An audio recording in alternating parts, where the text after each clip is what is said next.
ഭരണകൂടത്തിന്റെ അല്ലെങ്കിൽ ഒരു സിസ്റ്റത്തിന്റെ അനാസ്ഥ മൂലമാണ് മിഥുൻ എന്ന് പറയുന്ന ആ ഒരു കുഞ്ഞുകുട്ടി മരണപ്പെട്ടത്. ആ കുഞ്ഞുകുട്ടിക്കും ഉണ്ടായിരുന്നു സാർ ഒരുപാട് സ്വപ്നങ്ങൾ. അതുപോലെ തന്നെ അവന് വേണ്ടി കഷ്ടപ്പെടുന്ന അവന്റെ അച്ഛനെയും അമ്മയും നല്ല രീതിയിൽ നോക്കണമെന്നുള്ള ആഗ്രഹം. അതുപോലെ തന്നെ അവന്റെ ചിറകിന്റെ അടിയിൽ ഒരു സംരക്ഷണ വലയം തീർത്ത് അവന്റെ ചിറകിനടിയിൽ ജീവിച്ചിരുന്ന അവന്റെ അനിയനെ പൊതിഞ്ഞു സൂക്ഷിച്ചപ്പോൾ അവന് കാണിച്ചു കൊടുക്കാൻ ഒരുപാട് സന്ദേശങ്ങളും അവന്റെ ജീവിതവും ഒരു പാഠമാക്കുവാനുള്ള ഒരു രീതിയുമായിരിക്കണം അവന്റെ മനസ്സിൽ ഹൃദയസ്ഥമാക്കിയിട്ടുണ്ടായിരുന്നത്. അതുകൊണ്ട് തന്നെ വളരെ വേദനയോടുകൂടി സാധാരണക്കാരൻ എന്ന രീതിയിൽ ഞാൻ പറയാൻ ആഗ്രഹിക്കുന്ന ഒരു വിഷയമാണ്, നമ്മുടെ സിസ്റ്റത്തിൽ ഒരുപാട് അപാകതകൾ ഉണ്ട്. അത് നിങ്ങൾ രാഷ്ട്രീയവൽക്കരിക്കാതെ അല്ലെങ്കിൽ അതിനകത്തൊരു രാഷ്ട്രീയം കാണാതെ നിങ്ങൾ ഒരുമിച്ച് നിന്ന് ഇത്രയും പ്രശ്നങ്ങളെ ഒന്ന് പരിഹരിക്കാൻ നോക്കൂ. കാരണം ഇവിടെയൊന്നും നഷ്ടപ്പെടുന്നത് ഒരു സമ്പന്നന്റെയോ അല്ലെങ്കിൽ എന്താ പറയുക ഒരു ഇള്ളവന്റെയോ മക്കളുടെ ജീവിതമല്ല. സാധാരണക്കാരായ കൂലി വേലയ്ക്ക് പോകുന്നവരുടെ മക്കളാണ് ഇന്നാട്ടിൽ പല സാഹചര്യങ്ങളിലും അല്ലെങ്കിൽ ഒരു സാധാരണക്കാരന്റെ കുടുംബത്തിലാണ് ഇത്തരത്തിലുള്ള പ്രശ്നങ്ങൾ വന്ന് കയറുന്നത് എന്നുള്ളത് ഒരു സാധാരണക്കാരന്റെ രീതിയിൽ ചിന്തിക്കുമ്പോൾ വളരെ ഭയവും അതുപോലെ തന്നെ പേടിയും ഉണ്ടാക്കുന്ന ഒരു കാര്യമാണ്. ഞാൻ ഇന്ന് ഈ വീഡിയോ ചെയ്യുമ്പോൾ വളരെയേറെ വിഷമത്തോടു കൂടിയാണ് ഞാൻ ഈ വീഡിയോ ചെയ്ത് തീർക്കുവാനും അല്ലെങ്കിൽ ഞാൻ ഈ വിഷയം പറയുമ്പോഴും എൻ്റെ എനിക്ക് മനസ്സിലാവും. കാരണം ന്യൂസ് ചാനലിൽ കുറച്ചു നേരം മാത്രമാണ് ആ ഒരു വീഡിയോ കാണാൻ എനിക്ക് സാധിച്ചത്. കാരണം മുഴുവനായി കണ്ടു തീർക്കാനോ അല്ലെങ്കിൽ ആ ഒരു വിഷയത്തെ മീഡിയ അവതരിപ്പിക്കുന്ന ആ ഒരു രീതിയോടുകൂടി പൊരുത്തപ്പെട്ടിരുന്ന് അത് കണ്ട് അവസാനിപ്പിക്കാൻ ഒരു സാധാരണക്കാരനായി എന്നെ കൊണ്ട് സാധിക്കില്ല. കാരണം ഒരു അമ്മ അവരുടെ സ്വപ്നങ്ങൾക്ക് വേണ്ടി തന്റെ മക്കൾ സുഗമമായി ജീവിക്കട്ടെ, മക്കൾക്ക് സുഗമായ ഒരു വിദ്യാഭ്യാസം നൽകാൻ എനിക്ക് സാധിക്കട്ടെ, അവർക്ക് നാളെ അടച്ചുറപ്പുള്ള നല്ലൊരു വീട്ടിൽ അവരെ കിടത്തി ഉറക്കാൻ എനിക്ക് കഴിയട്ടെ എന്ന ഒരുപാട് സ്വപ്നങ്ങളുമായിട്ടായിരിക്കും ആ അമ്മ വിദേശത്ത് ഒരു വീട്ടുവേലയ്ക്കാണ് സാർ പോയത്. ഏറെ മാസങ്ങളും ആവുന്നില്ല. ആ ഒരു സമയത്താണ് തന്റെ അമ്മ, അതായത് ആ പോയ അമ്മയുടെ കയ്യിൽ, മുത്തശ്ശിയുടെ കയ്യിലാണ് ആ കുഞ്ഞുങ്ങളെ സുരക്ഷിതത്വം ഏൽപ്പിച്ചിട്ട് പോയത്. ഒപ്പം ഇവിടെ അച്ഛനുണ്ട്, അവരുടെ അച്ഛനും ഇതുപോലെ കൂലിവേലയ്ക്ക് പോയിട്ട് തന്നെയാണ് ആ കുടുംബം മുന്നോട്ട് പോകുന്നത്.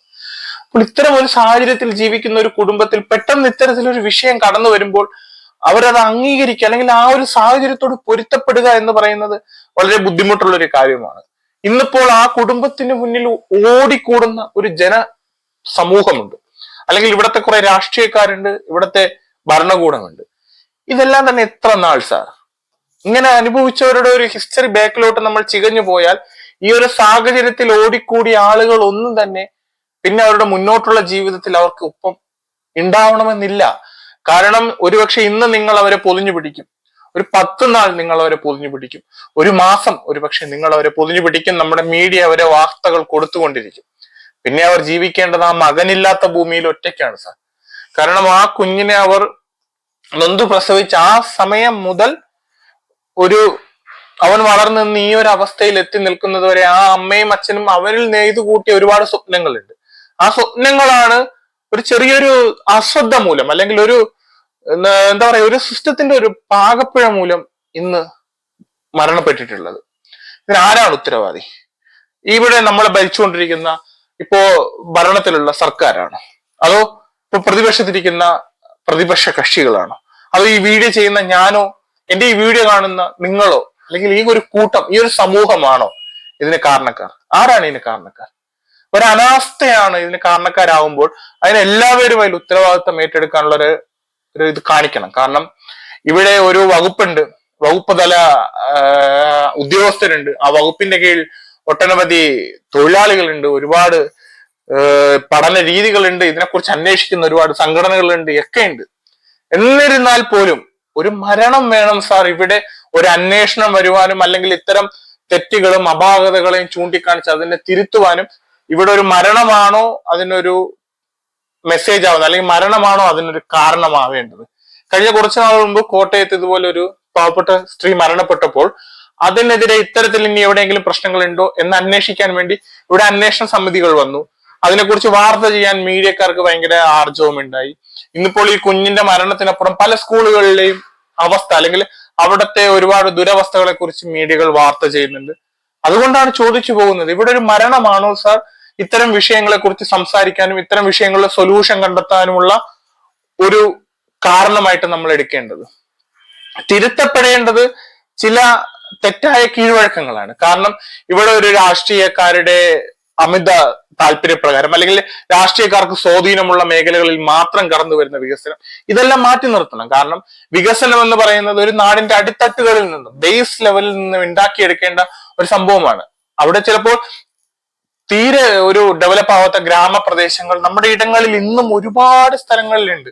ഞാൻ ജീവിക്കുന്നത് അല്ലെങ്കിൽ ഞാൻ വളർന്നു വന്നത്, എന്റെ ബാല്യവും എന്റെ യൗവനവും എന്റെ കൗമാരവും എല്ലാം ഞാൻ താണ്ടിയത് വളരെ ഒരു നോർമൽ ആയിട്ടുള്ള ഒരു ഗ്രാമപ്രദേശത്താണ്.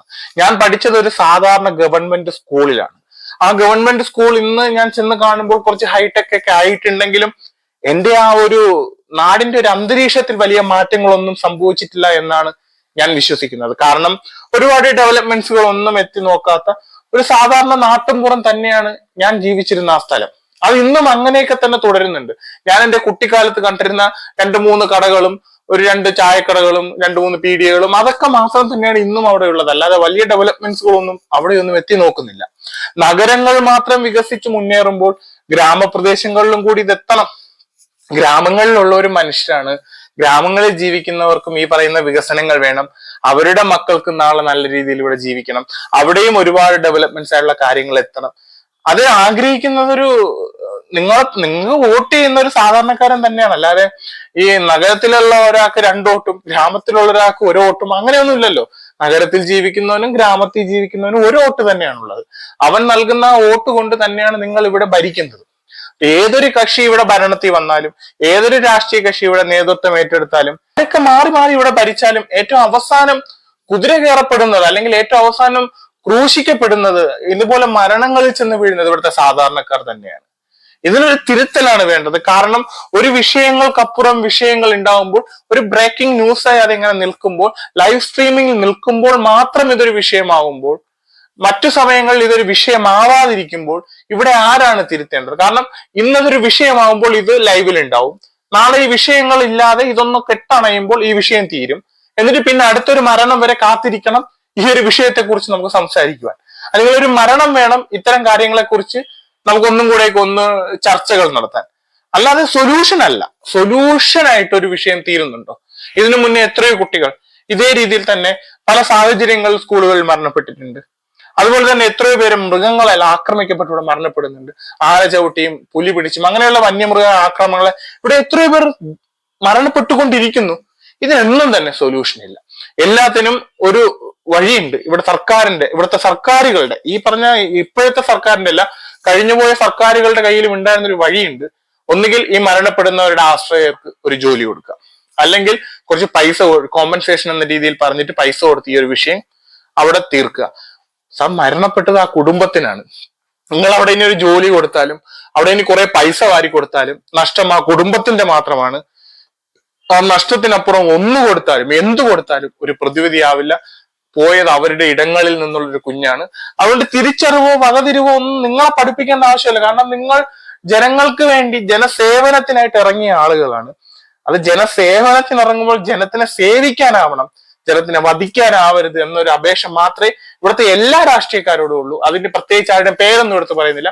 ഇവിടുത്തെ നമ്മളെ ഭരിച്ചുകൊണ്ടിരിക്കുന്ന ചെറുകിട പാർട്ടി മുതൽ വൻകിട പാർട്ടി വരെ എല്ലാവരോടുമുള്ള ഒരു അപേക്ഷയാണ്, നിങ്ങൾ നമ്മളെ സേവിച്ച് ഇങ്ങനെ അങ്ങ് ഉപദ്രവിച്ച് കൊല്ലരുതേ. ഒരു അപേക്ഷയാണ്, ഒരു സാധാരണക്കാരന്റെ ഒരു അപേക്ഷയാണ്. മറ്റു വിഷയങ്ങളുമായി വരുന്നവരെ നിങ്ങൾക്ക് എല്ലാവർക്കും നല്ലൊരു ദിവസം ഞാൻ ആശംസിക്കുന്നു.